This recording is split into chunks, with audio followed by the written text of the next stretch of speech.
Every Christmas Eve, I turn to a classic film to remind myself of the true spirit of the American people.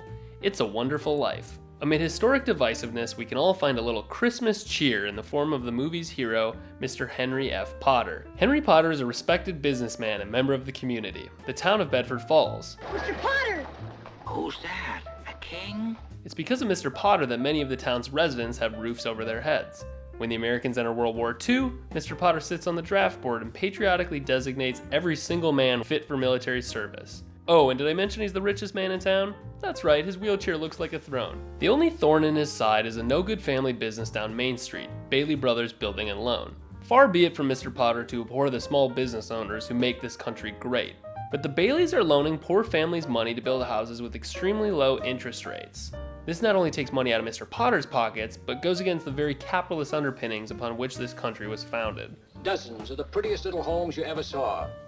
90% owned by suckers who used to pay rent to you. When Peter Bailey dies, our hero sees his chance to dissolve the building and loan. That's when a new enemy steps forward, Peter's eldest son, George. Now, it isn't like Mr. Potter to judge a book by its cover. Just because Pa Bailey was a socialist scumbag, that doesn't mean his son is too. So what does Potter do? He offers George a job, the job of his dreams. All George has to do is leave his current position, dissolving the building alone in the process, and Mr. Potter will offer him a huge salary with business trips to Europe.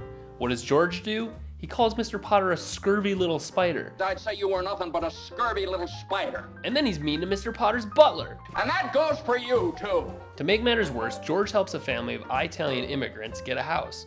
The nerve of this guy. Our boys are overseas trying to put the wall up on old Mussolini, and here comes these Italians, seeking a better life, being lazy and taking American jobs, naming their kids Tony or some other equally cartoonish name, and following the traditions of their archaic religion instead of assimilating to our Protestant ways. And rather than deporting them or putting them in internment camps, George Bailey is building them houses in the community. Mr. Potter's not too happy at this point, but like all great inspirations, he endures. On the morning of Christmas Eve 1945, George's idiot Uncle Billy goes to the bank to deposit $8,000 cash on behalf of the building and loan. While there, Billy decides to rankle Mr. Potter. Not every heel was in Germany and Japan. Billy accidentally gives Mr. Potter the $8,000, his brain undoubtedly scrambled by Franklin Roosevelt's New Deal policies. Potter decides to teach the foolish Billy a lesson. By keeping the money, the authorities will come to arrest Billy or George, harshly punishing them for their stupidity. One of us is going to jail. Well, it's not going to be me. And of course, that'll put an end to the building and loan, so it's a win-win. And it provides the audience with a valuable moral about culpability and the importance of money. When George goes to Mr. Potter and begs for a loan, Mr. Potter refuses and mocks him. Attaboy, Mr. Potter, send that father of four to prison. This is where things get a little kooky, but bear with me. The coward George Bailey decides to kill himself by jumping off a bridge. It's at this point he begins to hallucinate vividly, likely a side effect of some kind of illegal jazz cigarette. George thinks he's in a world where he was never born, his spirit guide a wingless angel named Clarence. Far out, Cheech. The building and loan went out of business years ago, and the plot of land where George was building houses for what was almost certainly an Italian sleeper cell now belongs to Potter. In fact, the town of Bedford Falls is now called Pottersville, and it's brimming with all kinds of wonderful institutions that Mr. Potter's benevolent trickle-down policies have allowed to prosper. Now, what's most interesting about It's a Wonderful Life is that it has somewhat of a sad ending. George, coming out of his drug haze, flip-flops and decides he wants to live. I want to live again. Please, God. He runs back through town, screaming his head off like a dope fiend. Yay! Hello, Bedford Falls!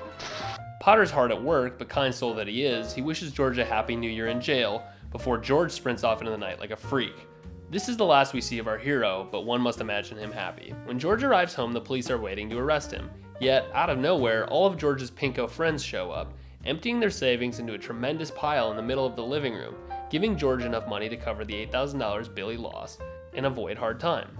That's what I love about this movie. It's so nuanced. The bad guy gets away with it at the end, surrounded by his friends and family, taking handouts that will never be repaid like some thug on welfare. Meanwhile, our hero sits alone in his office on Christmas Eve, burning the midnight oil, championing a flickering American dream. It's a Wonderful Life isn't just a great Christmas movie. It's one of the greatest movies ever made.